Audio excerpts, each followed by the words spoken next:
Perkenalkan, nama saya Revi Manopo, NIM 170230076, jurusan Elektro, Prodi Listrik D4.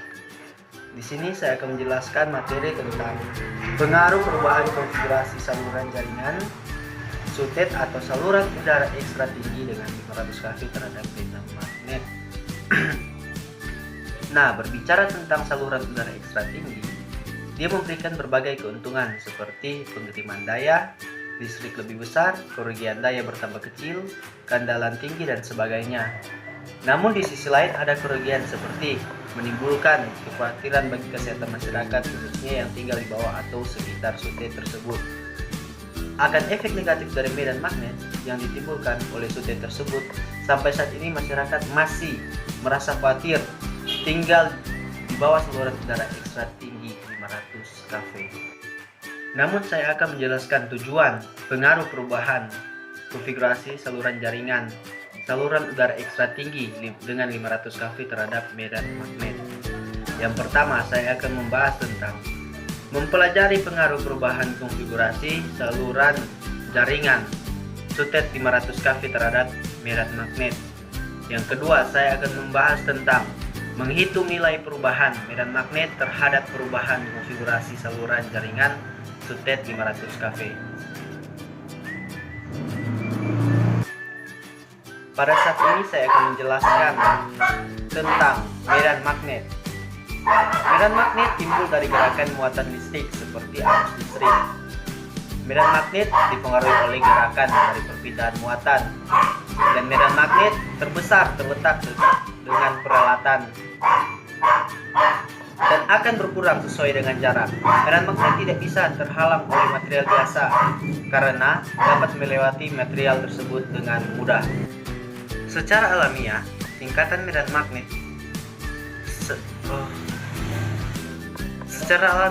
tingkatan medan listrik dan medan magnet mempunyai frekuensi berkisar antara 50 sampai 60 Hz. Medan listrik dan medan magnet di bawah saluran transmisi masing-masing mencapai 12 kV/meter dan 30 mikrofarad. Di sekitar pusat pembangkit dan gardu induk ditemukan medan listrik yang mencapai 16 kV/meter dan medan magnet mencapai 270 mikrofarad. Dan di sini juga ada perhitungan intensitas medan magnet dengan metode bayangan.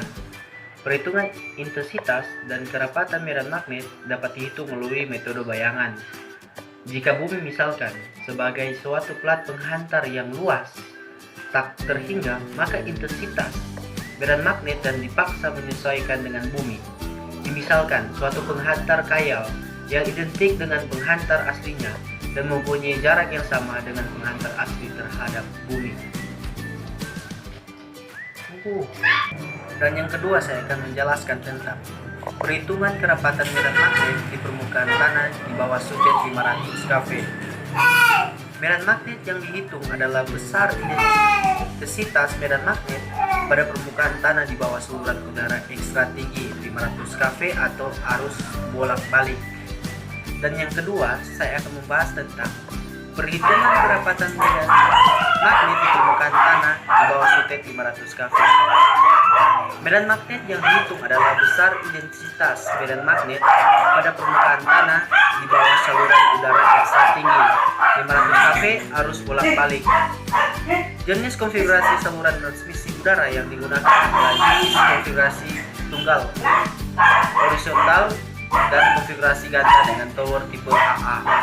Kedua jenis konfigurasi ini merupakan konfigurasi yang umum digunakan oleh PT PLN sebagai penyelenggaraan ketenaga listrikan Indonesia pada saat ini. Nah, untuk menyederhanakan perhitungan digunakan sebagai berikut. Yang pertama, sistem yang dianalisa dalam keadaan operasi normal dan diasumsi beban dalam keadaan seimbang. Dan yang kedua, tanah dianggap sebagai permukaan yang datar, bertegangan nol, dan dianggap sebagai penghantar yang sempurna. Yang ketiga, dalam perhitungan tidak memandang bahwa konduktor sebagai konduktor berkas. Tinggi konduktor diambil dari titik terendah dengan tanah sesuai dengan data yang didapat. Dan yang keempat, pengaruh bangunan-bangunan atau pohon atau yang bersifat melindungi secara alamiah yang berada di bawah atau sekitar sutet diabaikan.